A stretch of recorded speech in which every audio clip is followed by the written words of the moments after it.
नमस्कार आदाब, आप सभी का स्वागत है। सीआईबी इंडिया न्यूज पर इस वक्त जारी है खबरों की रफ्तार का सिलसिला। आइए डालते हैं एक नजर 5 खबर।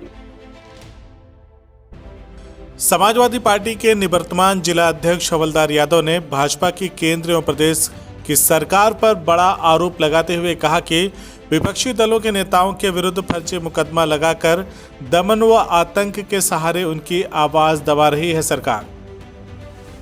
सरकारी संस्थाओं का दुरुपयोग, ईडी, सीबीआई, इनकम टैक्स की रेड डालकर लोकतांत्रिक मूल्यों को कमजोर कर रही है सरकार।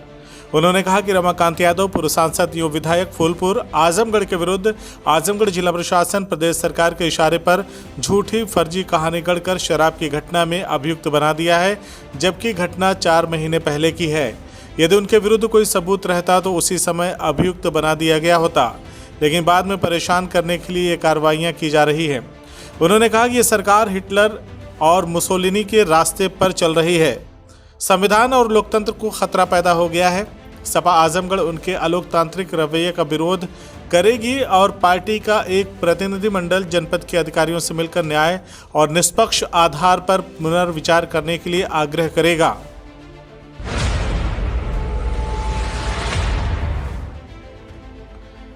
सावन के शनिवार पर हुआ भंडारा, सैकड़ों लोगों ने ग्रहण किया भोलेनाथ का प्रसाद। आजमगढ़ जिले के अतरौलिया नगर पंचायत के गोला क्षेत्र गोविंद तिराहे पर स्थित शिवालय पर शनिवार की शाम भंडारे का आयोजन किया गया, जिसमें सैकड़ों की संख्या में लोगों ने भगवान शिव का प्रसाद ग्रहण किया।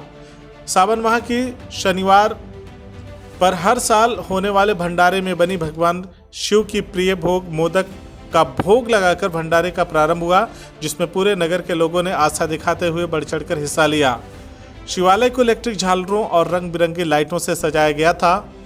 हर हर बम बम का उद्घोष हो रहा था तथा भगवान शिव का महामृत्युंजय जाप पूरे वातावरण को भक्तिमय कर रहा था।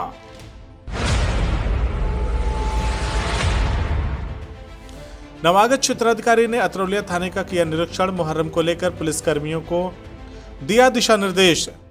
रविवार को नवागत क्षेत्राधिकारी बूढ़नपुर सिद्धार्थ तोमर अतरौलिया थाने पर पहुंचे और वहां पर पुलिसकर्मियों की परेड के साथ ही आगामी मुहर्रम त्योहार को लेकर बीट के सिपाहियों से जानकारी ली। उसके बाद उन्होंने परेड में मौजूद सिपाहियों को दिशा निर्देश देते हुए मुहर्रम पर शांति व्यवस्था बहाल रखने के लिए उचित दिशा निर्देश दिए। उन्होंने कहा कि किसी भी परिस्थिति में माहौल खराब करने वालों को बख्शा नहीं जाएगा, इसके लिए पुलिस हमेशा तैयार रहे। तत्पश्चात उन्होंने पुराने जर्जर भवन की बैरक का निरीक्षण किया और टूटी बैरकों में रह रहे पुलिसकर्मियों को सावधानी बरतते हुए साफ सफाई का निर्देश दिया। वहीं उन्होंने मेस का भी निरीक्षण किया। वहीं जर्जर भवन की हालत को देखते हुए थाना प्रभारी को निर्देशित किया कि इसकी रिपोर्ट आगे तक भेजें।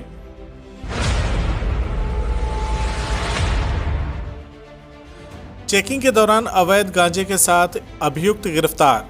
आजमगढ़ जिले के रौनापार थाना अध्यक्ष अखिलेश चंद पांडे अपने हमराहियों के साथ चेकिंग कर रहे थे। इसी बीच उन्होंने ग्राम महुला के शराब ठेके की दुकान से करीब सुबह 7:35 पर एक व्यक्ति भाना को गिरफ्तार किया।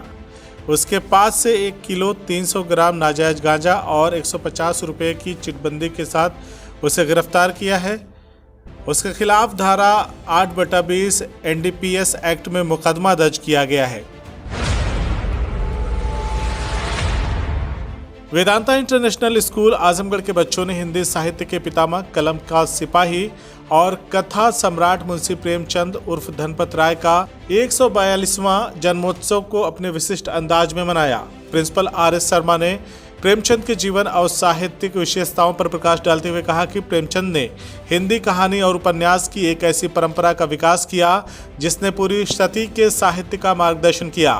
उनका लेखन हिंदी साहित्य की एक ऐसी विरासत है जिसके बिना हिंदी के विकास का अध्ययन अधूरा होगा। उन्होंने कहा कि वो एक संवेदनशील लेखक, सचेत नागरिक, कुशल वक्ता तथा सुधीर संपादक थे। उन्होंने बताया कि धनपत राय उर्फ मुंशी प्रेमचंद जी का जन्म 31 जुलाई 1880 और उनकी मृत्यु 8 अक्टूबर 1936 को हुई। वे हिंदी और उर्दू के सर्वाधिक लोकप्रिय उपन्यासकार, कहानीकार और विचारक थे। सीआईबी इंडिया न्यूज की सभी खबरों को देखने के लिए लाल रंग की बटन को दबाकर चैनल को सब्सक्राइब जरूर करें, घंटी जरूर दबाएं ताकि हमारी सभी खबरों के नोटिफिकेशंस आप तक पहुंचते रहें।